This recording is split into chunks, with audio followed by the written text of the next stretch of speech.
өкмөтү Жогорку Кеңеш депутаттарынын сунушу менен кайра иштетүү компанияларын 10% киреше салыгынан бошоткон жеңилдикти 2018 жылдын сентябрь айына чейин узартты. Албетте, мындай салык каникулдарын өнүккөн өлкөлөр экспортты стимул кылуу үчүн колдонуп келишет. Кыргыз өкмөтү дагы жергиликтүү өндүрүүчүлөрдүн сырьеосун колдонгон кайра иштетүү компанияларына жеңилдик берүү менен фермерлерге стимул берүүнү көздөгөн. Бирок бир катар кызык жагдайларга көңүл бурбай коюуга болбойт. Жеңилдик алган компаниялардын арасында сырьеону сырттан ташып келгендер бар. Айтмакчы, бул тизмеге чиновник, депутаттар, кыйыр же түз тиешеси бар бир катар ишканалар кирген. Ушул жана башка темаларга Капитал командасы алдыдагы жарым саатта кеңири токтолот. Биз менен болуңуз.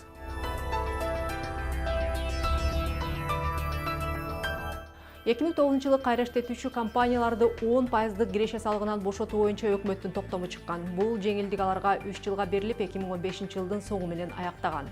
Бирок Жогорку Кеңештин депутаттарынын өтүнүчү менен өкмөт салык каникулун кайрадан узартып, 2018 жылдын 1-сентябрына чейин күчүндө калтырганы азыр гана белгилүү болууда. Тизмеге илинген 64 компаниянын бардыгы ири өндүрүүчүлөр жана негизги талап боюнча өндүрүүчүлөр бардык сырьеону жергиликтүү фермерлерден сатып алышы керек. Деген менен башкасын айтпаганда эле ун комбинаттардын дээрлик бардыгы чийки заттын басымдуу бөлүгүн коңшу Казакстандан сатып алышат. Бул Кыргызстанда өндүрүлгөн буудайдын сапатына байланыштуу маселе. Анын үстүнө ошол эле ун өндүрүүчүлөр сырттан ташылып келүүчү буудайга салынган кошумча нарк салыгын төлөөдөн дагы бошотулган. Айтмакчы, жеңилдик алган ун комбинаттардын дээрлик бардыгына Жогорку Кеңеш депутаттарынын түз же кыйыр тиешеси бар. Жергиликтүү 24 KG жана Тазабек маалымат агенттиктери киреше салыгынан бошотулган компаниялардын профайлын иликтеп, бир канча ишкананын атка минерлер менен болгон байланышын аныктаган. Киреше салыктарынан Жогорку Кеңештин төрагасы Чыныбай Турсунбековго таандык Акун ишканасы бошотулган. Азыркы тапта компанияны төраганын кызы башкарып келет. Бул тизмеге Бишкек ун комбинаты дагы кирген. Аны болсо Чыныбай Турсунбековдун жубайы Нуржан Тентимишева жетектейт. Ошондой эле бул тизмеде 2012 жылы Нарын областынын Ат Баш районунун акими болуп иштеген Иличбек Максутов жетектеген ишкана дагы бар. Киреше салыгынан бошотулуп, мамлекеттен жеңилдик алгандардын дагы бири бул Оско ишканасы. Анын жетекчиси Игорь Пешков. Кызык жагдай, Казакстандын маалымат агенттиктеринин биринде Алматы шаарынын кылмыштуу топторунун тизмеси жарыяланган. Каралардын бул тизмесинде Игорь Пешков Киска деген кайман аты менен илинген. Балким бул жөн гана дал келүү жана кыргызстандык ишкердин кылмыш дүйнө менен эч кандай байланышы жоктур.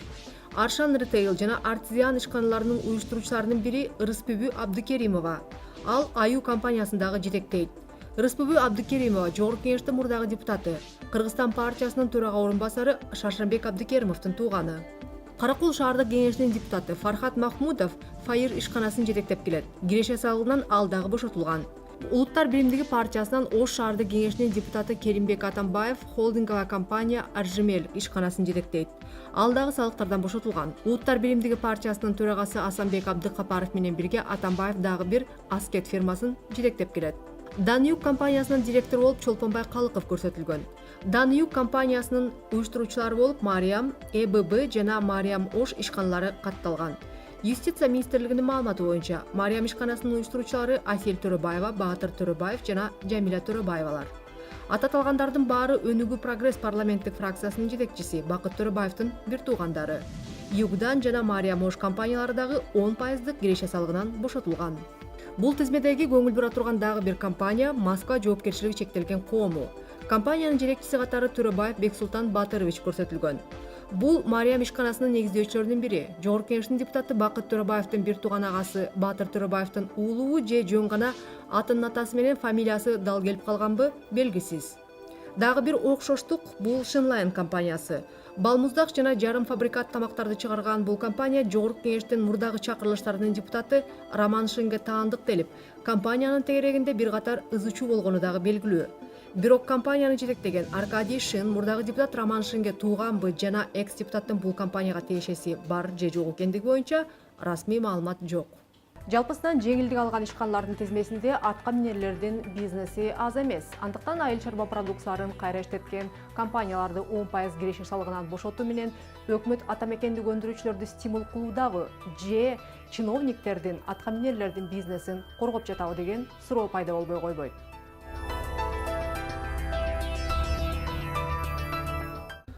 Дүйнөлүк практикада негизделген эме бар да, мындай салыктан бошотуу же белгилүү мөөнөткө бошотуу деп айтсак туура болот да.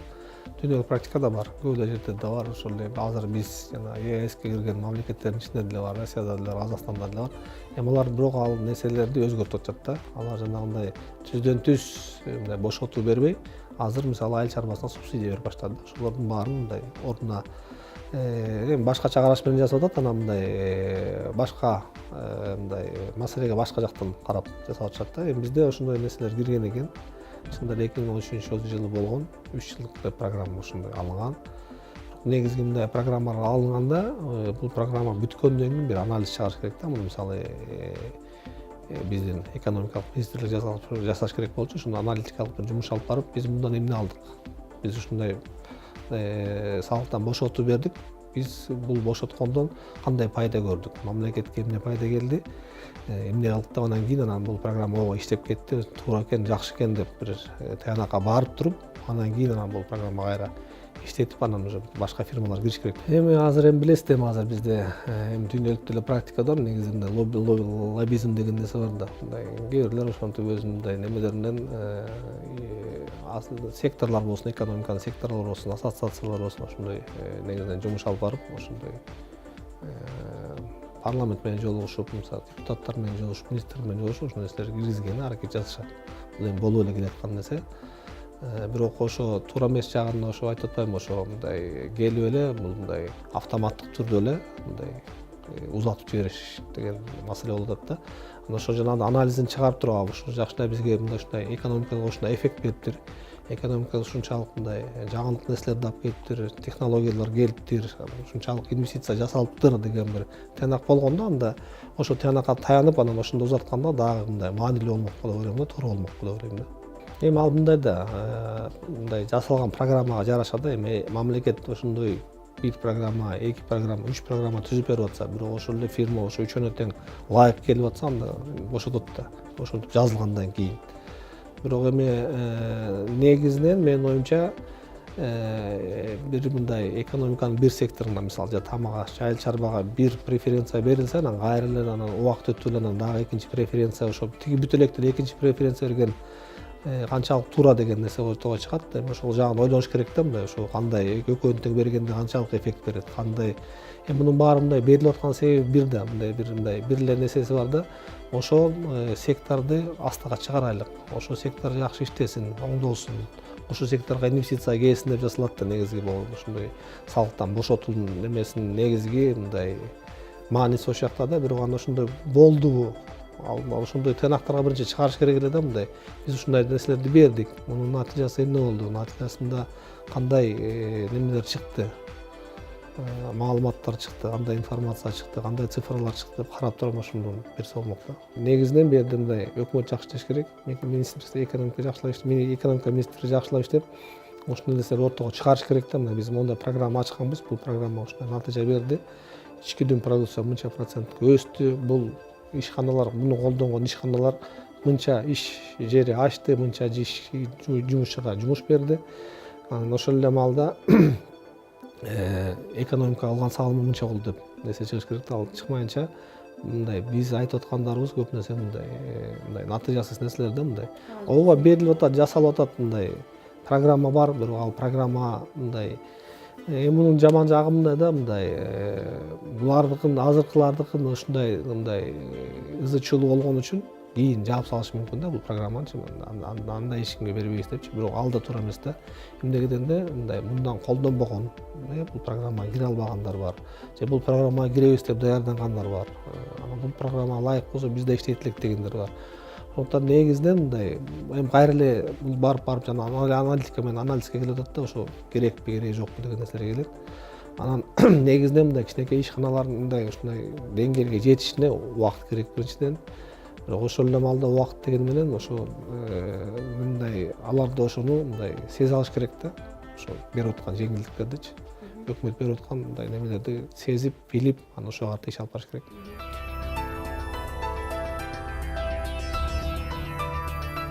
Дүйнөдө жыл сайын жашыл технологияга салынган инвестициялардын көлөмү өсүүдө. Бир эле альтернативдүү энергетикалык долбоорлорго дүйнөлүк инвестициянын 1/3 жумшалган. Ал эми жаратылышка аяр мамиле кылуу менен анын ресурстарын туура колдоно билүү дагы маанилүү. күн нурунун жылуулугу газ, нефть сыяктуу башка энергоресурстардан айырмаланып, экологияга зыяны жок жана 70%га үнөмдүү болуп саналат. Илим Молдошевдун күнөсканасы 2,5 сотук жерге жайгашканы менен кирешеси экесиге көп. Анткени күнөскана өзгөчө архитектуралык жол менен жылуулукту сактоочу материал менен курулган. Андыктан ишкер күнөскананын негизги чыгымы болгон көмүр жана жарык акчаны аз коротот. Демек абаны да аз булгайт. Айтмакчы, күнөскананын түшүмдүүлүгү да жогору. Биздин максатта герметичный теплица салып берели деген негиз ошо максатыбыз ошондой болчу. Жакшынакай герметичный баягы эми аз расход көбүрөөк түшүм алып, баягы кээ биркилер аз тепличниктер өзүнүн түшүмүн өзүн актабай атпайбы? Көмүрүнө көп кетип калып атат. Ошо биздин максат ошол кичине герметичный теплица салып берсекпи деп ушундай пландар болчу да. Ошону биринчи өзүбүздөн баштадык, Кудай буйрса. Пленканы эсептеп кете турган болсок, пленкада күнүнө 200 кг жаксак, поликарбонатта күнүнө 80-70 кг жагабыз. Ультрабиосвет аябай өзүнө тартып алгандыктан өсүмдүктөр да бат чоңойт экен да. Бат чоңоюп, бат жетилет экен. Бишкектин батыш бөлүгүн таза суу менен камсыз кылган бул суу дубалы 2 жыл мурда эл аралык уюмдардын колдоосу менен $1 миллион жаңы жабдуу менен камсыз болгон. Андан бери электр жарыгын 30%га үнөмдөй баштады. Бул эмелеки сууну алып чыккан насостун управлениясы. Бул жерде бул канча деңгээлде суу бар, канча суу алып баратат, канча сууну баягы жердин алдынан алып чыгыш керек, ушул управление полностью кылып берет да. Азыркы заманбап дегенде баягы энергия эффективдүү, баягы сууну көп берип, электр энергияны аз үнөмдөгөн ушундай жабдыктар да бул жерде. Ал эми Аларча улуттук паркынын жетекчилиги жаңы технологияны орнотуп 8 кызматкерин жумуштан бошотту.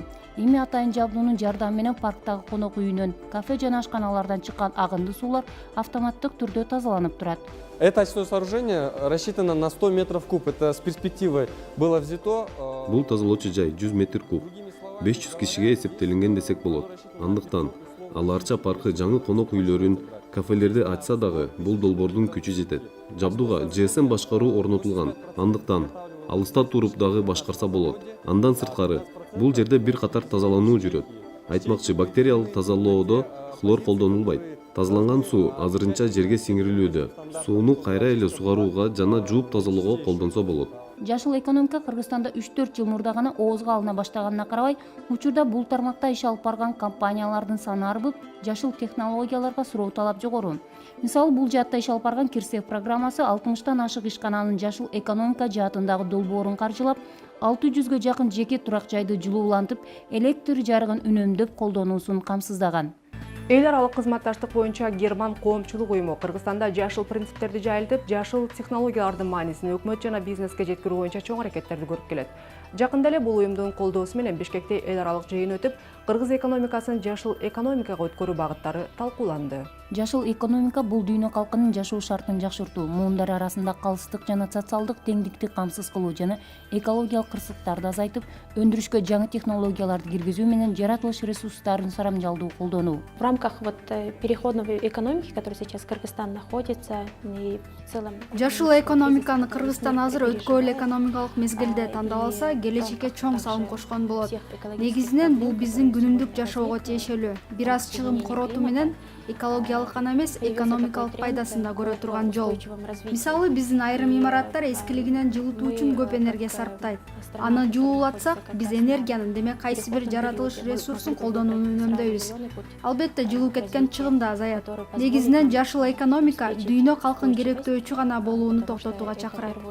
Жашыл экономика айыл чарба, транспорт, билим берүү, илим, инфраструктура, курулуш, өндүрүш болуп, дээрлик баардык тармактарды камтыйт. Мисалы, айыл чарба жаатында эгин эгип өстүрүүдө жерге, биосферага зыяндуу заттарды колдонууга болбойт. Бул деген химиялык жер семирткичтерден баш тартып, органикалык чарбага ыктоо. Ал эми транспорт жаатында гибриддик электр энергиясы менен жүргөн автоунааларга өтүү. Өндүрүштө болсо агынды сууларды жана таштандыларды жаратылышка сиңдирбей тазалап кайра иштетүү. Мы сейчас как бы активно говорим о том, что необходимо продвигать туризм, да, но... Мисалы биз туризмди өнүктүрөлү дейбиз. Бирок туризм экономикага кошкон салымы менен бирге экологияга чоң зыян алып келет. Андыктан бул тармакты өнүктүрүүдө агротуризм, экотуризмге басым жасоо керек.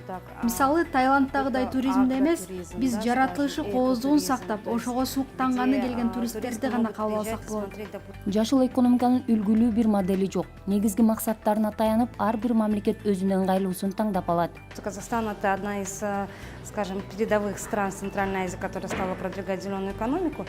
И когда мы изучали опыт Казахстана в Астане, мы все-таки пришли к выводу, что... Борбордук Азия боюнча жашыл экономика жаатында Казакстан лидер.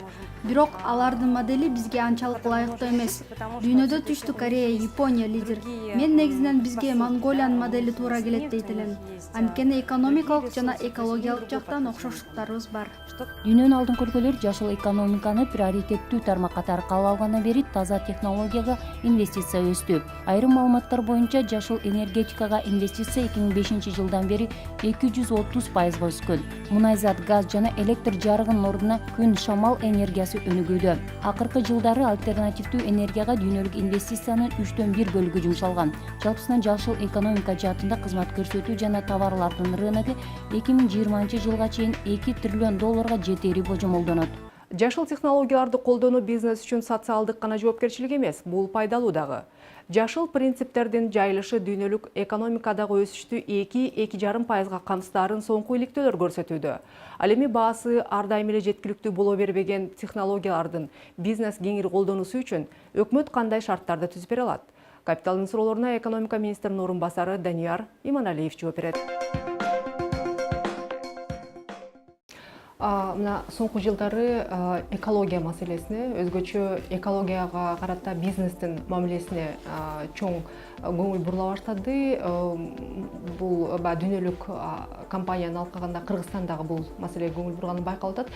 Негизи эле эгер Кыргызстандын экономикасынын структурасын алып карасак, экологиянын мына ушул экономикалык өнүгүүгө тийгизген таасири кандай? Кыргызстандын экономикасын айта турган болсок, бизде ушул экономиканын структурасында жаратылыштын байлыктарына мындай көз каранды болгон секторлор көп да негизинен. Жана биздин ушул ИДПнын көлөмүндө чоң ордун ээлейт. Мисалга алсак, ушул айыл чарба тармагы. Бизде мына азыр 15–16% тегерегинде деп айтып атабыз. Айыл чарбачылыктын көлөмү ушул биздин ИДПда. Бул абдан чоң көрсөткүч жана абдан социалдык жактан өзүнүн таасирин тийгизген баягы секторлордун бири да. Андан тышкары бизде ушул жаратылыш ресурстарын колдонгон секторлордун бири бул энергетика. Биздин ушул суу булактарын же болбосо суу ресурстарын колдонуп, азыркы күндө ушул биздин ички керектөөдөгү мына өзүңүздөр билгендей негизги электр энергияны чыгарып, электр энергиянын кубаттуулугун колдонгон экономикадагы негизги ресурстардын бири. Андан тышкары бизде мына өнүгүп келаткан секторлордун бири биздин туризм секторубуз. Анткени туризм бүгүнкү күндө бир 4,5% тегерегиндеги баягы өндүрүш же болбосо баягы кызматтарды биздин ошо ИДПдагы болгон көрсөткүчү келип өсүп келди 4,5%га чейин. Сырттан келген туристтер кызыкканы ушу биздин жаратылыштын кооздугу. Бул биздин ысык көлүбүз, бул биздин ошо тоолорубуз, бул биздин токойлорубуз, бул биздин ошо башка кооз жерлерибиз бар, ошол баягы туристтер кызыккан. Бул дагы негизги ресурсу, бул ошол жаратылыш ресурсун колдонот да. Бирок мына ошол эле кооздукка карата деле көп учурда коомдун, анын ичинде бизнес коомчулуктун мамилеси чындыгын айта келгенде баягы көңүлгө толорлук эмес. Дегеним ошол эле эгер ысык көлдүн айланасындагы эс алуу жайларды алсак, бул агынды сулар каяка кетип атат деген маселе бүгүнкү күнгө чейин чечиле элек. Ал жерде жанагы жаңы баягы ошол агындыларды тазалай турган технологияларды биринен кийин гана пансионаттар орноткон. Жалпысынан эле мынакей бизнестин мына ошол жашыл технологияларга менен иштешүүсү өзүнүн кайсыл бир деңгээлде өзүнүн социалдык жана экологиялык жоопкерчиликтерин көп учурда таптакыр эске албай койгондугу дагы бул ачык эле нерсе. Бул багытта мисалы үчүн аракеттер кайсыл жактан башталыш керек? Бизнес өзү ушуга келет деп күтүш керекпи же аларга карата талаптар дагы күчтөнүш керекпи? Экономиканы жашылдандырууда бүт тармактар катышат да. Биринчиден эң маанилүүсү бул мамлекет тарабынан биз деген ушул оюндун негизги жоболорун айтып бериш керекпиз.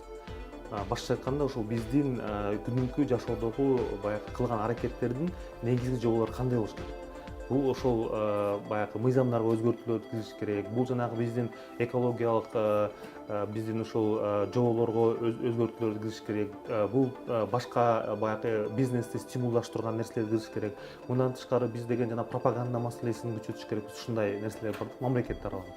Ал эми бизнес тарабынан болсо бул сөзсүз түрдө ошол бизнестин социалдык болобу же болбосо башка мына моралдык болобу ошол жоопкерчилигин биз дагы күчөтүш керекпиз да. Анткени деген сиз туура айттыңыз, ошол биздин пансионаттар болобу, көлдүн жээгинде же башка биздин ошол жергиликтүү калк болобу, булар деген ошол жалаң эле биздин ошол киреше алып келет деп баягы ой менен өзүнүн ишкердигин алып барбастан биз аярлуу мамиле кылып ошол биздин айланма чөйрөгө. Ошондуктан бул жерде мамлекет дагы, бизнес дагы, коомчулук дагы түшүнө билиш керек жана ошол нерселерди азыртынан кеч боло электе биз мындай иш аракетти башташ керекпиз да. Ал эми жанагы бизнестен айтып атпайсызбы, баягы кызыкчылык канчалык депчи? Кызыкчылык бүгүнкү күндө бул экологиялык жактан гана эмес, бул экономикалык жактан дагы мындай. Ооба, айтмакчы, мынакей сиз стимул жөнүндө айтып калдыңыз. Мисалы үчүн кандайдыр бир көрсөткүчтөр барбы? Мисалы үчүн эгер ошол жашыл технологиялар колдонулганда бунун экономикалык өсүшкө тийгизген таасири кандай болот деген? Ооба, бул тармакта дагы мына ар кандай изилдөөлөр бар бүгүнкү күндө. Мына акыркы изилдөөлөр айтып атат, ошол дүйнөлүк экономикада биз жашылдандырууну колдонуп өнүгө турган болсок, анда 2–2,5% чейин биз кошумча баягы экономикалык өсүштү камсыз кыла алабыз деп айтып атышат да. Ал эми ошол жашыл технологияларды киргизгендин дагы бир жакшы жагы бул биз ошол үнөмдөөнү, каражаттардын үнөмдөөсү бир 600 миллиард доллардын тегерегиндеги үнөмдөөгө биз бара алабыз деген дагы изилдөөлөр бар. Дүйнөлүк көрсөткүчтө. Ал эми Кыргызстанда болсо эми биз бул эсептөөлөрдү жаңыдан баштап атабыз. Мисалга алсак, мен жоготууларды эле айта кетейин. Мына айыл чарбасындагы болгон суунун эле жоготуусу акыркы мына изилдөөлөрдө айтып атышат, 2 миллиард бер жагы эле бир 2 миллиард кубометр сууну биз жылга жоготуп коебуз. Анткени деген жанагы суунун башатынан анан биздин ушул жерлерге келгенче эле ушул транспортировка кылганда бир 2 миллиарддын тегерегиндеги сууну биз жыл сайын жоготуп коебуз да. Бул дагы абдан чоң көрсөткүч, муну да кыскартсак болот. Ал эми энергетиканы да карап көргүлө. Энергетикада дагы жоготуулар мына өзүңүздөр билгендей 30% тегерегинде биз түшүрүп отуруп, азыркы күндө бир 16–17% тегерегинде болуп атат. Бул дагы техникалык жоготуулар дагы бар, башкача болгон жоготуулар да бар, бирок бул нерселерди дагы биз кыскартканга мүмкүнчүлүк бар. Анткени биз жаңы технологияларды киргизсек, биз ошол энергетикада болгон биздин инфратүзүм, ошол болгон жабдуулуктарды да которуп жаңыртсак, анда биз сөзсүз түрдө бул эффективдүүлүктү да көбөйтөбүз да энергетикада. Андан тышкары биздин башка дагы секторлор бар, ошол жактарда дагы биз мүмкүнчүлүктөрдү бүгүнкү күндө карап изилдеп жатабыз. Сиз жана айтып өттүңүз, баягы биринчиден бул жашыл технологияларды, экологиялык маселелерди биз биринчиден пропаганда кылышыбыз керек, экинчиден бизнеске стимул беришибиз керек деп. Мына ошол бизнеске бериле турган стимул жөнүндө айта турган болсок, бул шартта өкмөт, мамлекет кандай стимул бере алат? Биринчиден бул мамлекет ушул жөнгө салуу ыкмаларын ушул биздин жеке тарапка же болбосо биздин ишкерлерге туура багыт берип жана туура жөнгө салуу жоболорун иштеп чыгыш керек да. Башкача айтканда бул жоболор туруктуу болуш керек жана ушул биздин бизнеске түшүнүктүү болуш керек да. Ал эми үчүнчү жагы болсо бул ушул жөн эле бир мындай иштебеген жобо болуп, андан кийин бизнеске мындай тоскоолдук катары барьер болбош керек да. Ошол жакты мамлекет камсыздап бериш керек. Ал эми ошол бизнес иштеп атканда болсо өзүнүн негизги баягы жоболорунан иштеп чыккандан тышкары мамлекет салык саясат жагынан же болбосо баягы максаттуу инвестициялар тарабынан же болбосо ошо мамлекеттин колунда болуп турган инфраструктура болушу мүмкүн, жер тилкелери болушу мүмкүн, же болбосо мамлекет жөнгө салуучу мына экспорттук импорттук операциялар бар. Баягы кайсыл продукцияны киргизсе болот, кайсыл продукцияны киргизсе болбойт, же болбосо экспорттоодо ушундай нерселерди биз сөзсүз түрдө жардам берсек болот да. Жаңы технологияларды биз сырттан алып келсек, анда ал жеңилдетилген ушул салык саясаты менен мындай салыкка жеңилдетүүлөр бар да. Бул дагы ошол стимулдардын бири. Өнүккөн өлкөлөр эч ак эле жашыл принциптерге өтүп, азыр Кыргызстандын айрыкча Бишкектин баш оорусу болгон таштанды маселесин экологияга дагы, экономикадагы пайдалуу кылып чечишкен. Мисалы, Швейцарияда колдонулган кагаздардын 70%, желим бөтөлкөлөрдүн 71%, ал эми айнек бөтөлкөлөрдүн 90% кайра иштетилет. Телефон, саат жана башка электрондук буюмдарга колдонулган батарейкалардын бири дагы таштандыга ыргытылбастан кайра иштетилип, анын 60% кайра иштетилет. Эң зыяндуу таштанды дал ушул батарея калдыктары экенин айта кетүү керек. Айтмакчы, биз өзүбүздү мактана салыштырып жүргөн Швейцариядагы жашыл принциптер ар бир үйдөн башталат. Швейцариялыктардын таштандыга болгон мамилеси, ал жакта жашап иштеген кесиптешим Манат Сулайманова айтып берет. Forbes журналынын изилдөөсүнө ылайык дүйнөдөгү экологиялык таза 140 өлкөнүн ичинен Швейцария дайыма алдыңкы катарда. Чындап эле изилдөөсү жок деле көчөдө жөнгүн болобу, майрамдын эртеси болобу, чачылып жаткан бөтөлкө, тамак аштын калдыгын деги эле таштанды табуу кыйын. Тиричилик кызматы элдер уктап жаткандагы таңкы 5-те ишин баштап, элдер жумушка барганча көчөдө кыл калтырбай жууп тазалап кетишет. Alors actuellement, c'est une entreprise qui est chargée d'éliminer les déchets. Alors tout ce qui est bois, plastique, tout ce qui peut être brûlé. Швейцария 90-жылдарда эле акыр чикирден арылуу саясатын баштаган. Ошондо баары жапыр чоң реформа жүргүзүшкөн. Дээрлик баардык дубандарда мыйзамдар кабыл алынып, акыр чикирди туш келди таштагандарга катуу чараларды көрүү иштелип чыккан. Мен бала чакта мектепте окуп жүргөндө картон, кагаз тапшырып акча чогултчубуз, айнек бөтөлкө дагы өткөрчүбүз. Калган нерсенин баары бөлүнүп олтурбай эле жалпы таштандыга кетчү. Ал кезде Швейцария такыр эле кир болчу деп айта албайм, бирок ыпластан арылуунун жаңы жолдору керек болгон. Pour le traitement des piles, les appareils électroniques, la même chose. Акыр чекирдин баары үйдөн чыга электе эле ондогон баштыктарга майдаланып бөлүнөт. Бир караганда ашкана консервалардын өзүнчө, айнек бөтөлкө, желим бөтөлкө өзүнчө, кагаз менен калың картон башка контейнерге, техника калдыктар жана керектен чыккан эмеректер дагы башка жакка, батарейкалардын өзүнчө бөлүнүшү өтө эле майдаланып, башта айланткан убарадай көрүнүшү мүмкүн. Бирок швейцариялыктар үчүн бул катардагы көнүмүш адат. Жада калса эскирген дары-дармек менен ашкана майдын калдыгы деле жалпы ыр-сыпырга аралаштырылбайт. Адатта ар бир көп кабаттуу үйдүн жанында ондогон контейнерлер бар. Андан тышкары ар бир райондун өзүнө тийиштүү чоң таштанды жайлары бар. Жалпысынан таштандынын 50% кайра иштетүүгө жөнөтүлсө, калган жарымы ооруканаларды жылытууга жумшалат. Бир чети шаар акыр чекирден жеңил кутулса, экинчиден мэриянын бюджетинде жылуулукка корой турган каражат үнөмдөлмөкчү. Ça correspond au nombre de tonnes qui ont été récupérées l'année passée. Мыйзам катуу иштеген жерде таштанды аз болот деген туура эмес. Албетте, өкмөт контейнерлерди бат-бат алмаштырып, көчөнү тазалап туруусу керек. Бирок негизгиси адамдын өзүндө болуп жатпайбы? Тазалык деген ураанды бала бакчадан тартып эле жаттатылат. Андан ары мектепте, окуу жайдын ар биринде окутулат. Таштандынын жанында сиз студент менен катардагы министрди деле кездештире аласыз. Баары ээлеген кызматына карабай мыйзамды сыйлашат. Таштанды чыгымга караганда киреше көп алып келет. Мисалы техника батарейкаларынын 60% кайра кайтарылып иштетүүгө жөнөтүлөт. Ал эми айнек бөтөлкөнүн 90% кайра дүкөндөргө кайтарылат. Керек болсо ичилген чайдын чамасы деле жөн кетпейт. Анын баары компосттун контейнерине төгүлөт. Жер үйлөрү барлар компосту короонун четине, чуңкурга чогултса, көп кабаттуу үйдөгүлөр компосту челектерге ыргытышат. Андан ары ал жер семирткич катары пайдаланылат. Бул болсо жана компост үйдөгү жанагы тамак жасап атканда жашылчалардан арткан кабыктар, кофенин, чайдын арткандарын баарын мен бияка алып келип, бул компостко алып келип таштайм. Мынакей. Бияка алып келип таштайм, анан бияктан чирип, бул бизге минеральный удобрение болот агыротко. Айта кетсек, туш келди ташталган таштанды үчүн 200 франк, башкача айтканда 17 000 сомдон ашык айып каралган. Чогулган таштандынын баары бир баштыкка салып ыргытылып жиберсе, ким билмек эле деген ой кетиши мүмкүн. Бирок анын баары алдын ала ойлонулган. Ээн жерге ташталган баштыктар боюнча атайын полиция бар. Баштыктын ичи бат эле бошотулуп, ар бир зат эринбей өз-өзүнчө иликтелип, мыйзамды бузган жаран бир заматта аныкталат. Анын үстүнө видео көзөмөл көчөдө көп болгондуктан күнөөлүүнү табуу кыйын деле эмес. Бул өткөн аптанын экономикалык обзору болду. Капиталдын орусча чыгарылышы менен кесиптешим Айсулут Секимбаева 3-күнү кечки саат 8:25 тааныштырат. Өткөрүп жибербеңиз. Ишиңизге ийгилик.